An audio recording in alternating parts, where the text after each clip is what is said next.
आज के दौर में ना एक बहुत ही आम समस्या है जिस पर हम सब शायद खुलकर बात नहीं करते। मतलब हर किसी पर हमेशा खुश रहने का, बेहतर दिखने का और हमेशा पॉजिटिव रहने का एक अजीब सा दबाव है। हाँ, और ये दबाव आजकल इतना ज्यादा बढ़ गया है कि इसकी वजह से लोग और भी ज्यादा स्ट्रेस और एंजाइटी का शिकार हो रहे हैं। बिल्कुल। और इस किताब में ना इसे एक बहुत ही दिलचस्प नाम दिया गया है। Feedback loop from hello. हाँ, वही फीडबैक लूप फ्रॉम हेल। मतलब एंजाइटी होने की वजह से और ज्यादा एंग्शियस महसूस करना। हम बुरा महसूस करते हैं और फिर इस बात को लेकर गिल्ट में चले जाते हैं कि हम बुरा क्यों महसूस कर रहे हैं।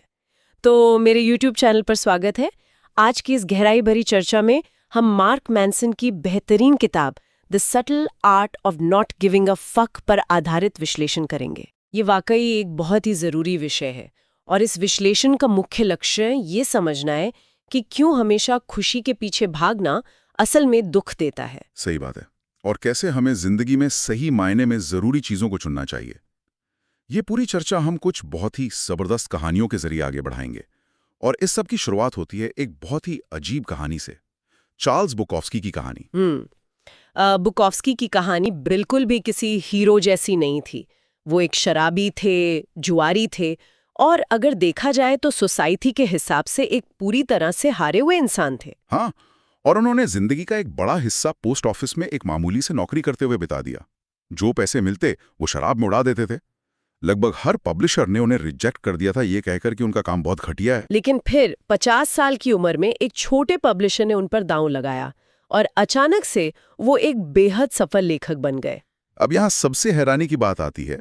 एक आम सक्सेस स्टोरी में हम सोचते हैं कि उन्होंने कभी हार नहीं मानी इसलिए जीत गए, पर बुकोव्स्की की कबल पर 3 शब्द लिखे हैं, डोंट ट्राई, यानी कोशिश मत करो।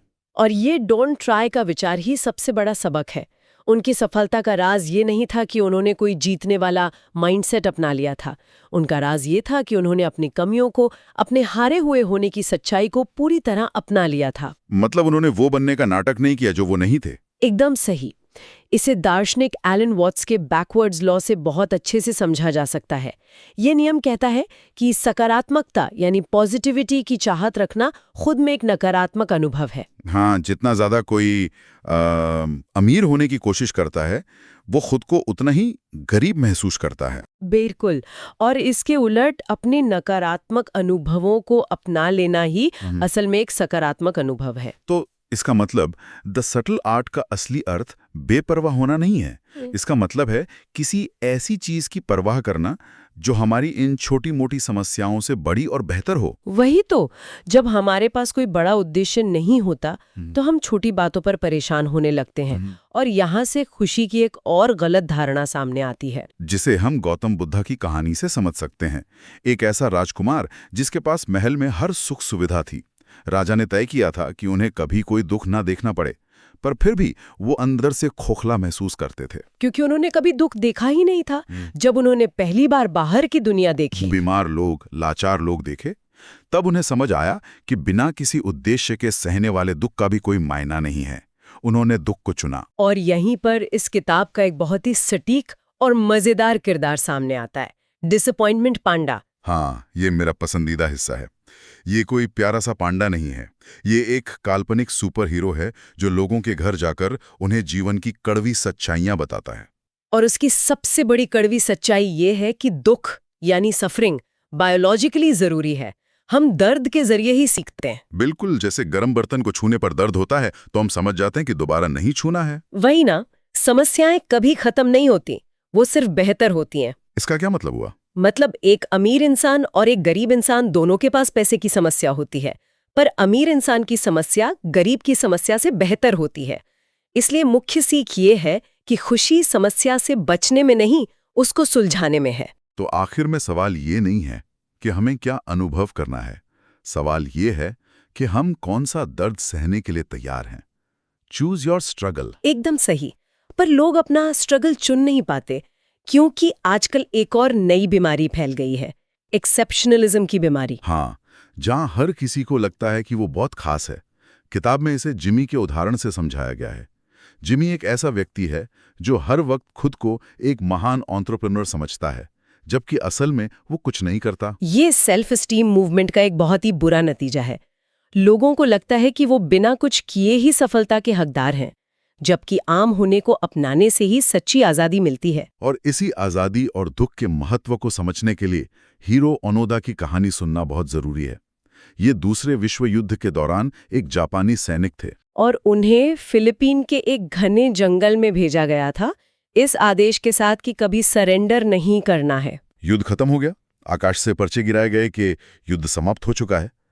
पर ओनोदा को लगा ये दुश्मन की चाल है और वो युद्ध खत्म होने के 30 साल बाद तक उस जंगल में अकेले लड़ते रहे।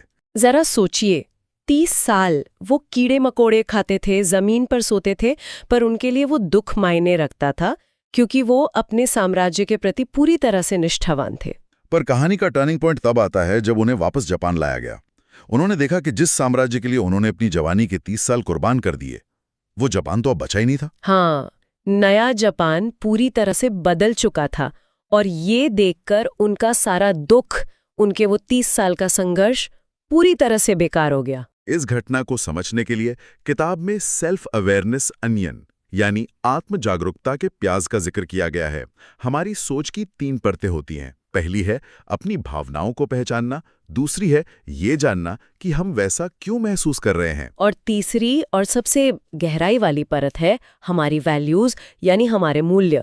ओनोडा की वैल्यू एक ऐसे साम्राज्य पर टिकी थी जो खत्म हो चुका था, इसलिए उनका दुख बेमानी हो गया। तो इसका मतलब कुछ वैल्यूज खराब होती हैं, जैसे हमेशा सही होना या सिर्फ मटीरियलिस्टिक चीजों के पीछे भागना, और कुछ अच्छी होती हैं, जैसे सच्चाई और अपनी गलतियों को मानना। इसको संगीत की दुनिया के 2 उदाहरणों से बहुत क्लियरली देखा जा सकता है, डेव मुस्टेन और पीट बेस्ट। हाँ, डेव मुस्टेन को मेटालिका बैंड से निकाल दिया गया था। उन्होंने गुस्से में आके मेगाडेथ बैंड बनाया। उन्होंने करोड़ों कमाए, दुनिया भर में नाम कमाया, पर हमेशा खुद को असफल ही माना। क्योंकि उनकी वैल्यू, उनका पैमाना सिर्फ एक था कि उन्हें मेटालिका से बेहतर बनना है, और जबकि वो इतने सफल थे, फिर भी उनकी गलत वैल्यू ने उन्हें हमेशा असंतुष्ट रखा।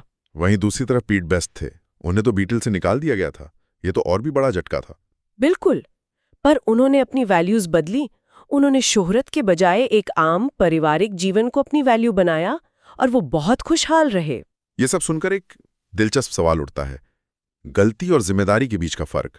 ये बहुत ही जरूरी कॉन्सेप्ट है।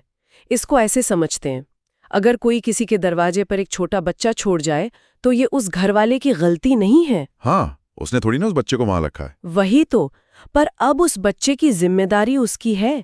उसे फैसला करना होगा कि आगे क्या करना है। हम अपनी परिस्थितियों के लिए हमेशा गलती पर नहीं होते, पर हम उनका सामना कैसे करते हैं, ये हमारी जिम्मेदारी होती है। विलियम जेम्स ने भी यही प्रयोग किया था अपनी जिंदगी में। उन्होंने तय किया कि उनके साथ जो भी होगा, चाहे कितना भी बुरा हो, वो उसकी पूरी जिम्मेदारी लेंगे। और मलाला यूसुफज़ई की कहानी भी तो यही बताती है। एकदम सही, उनके साथ जो हुआ वो उनकी गलती नहीं थी, पर उस हादसे पर उनका रिस्पांस, उनकी आवाज उठाने की हिम्मत, ये उनकी जिम्मेदारी थी।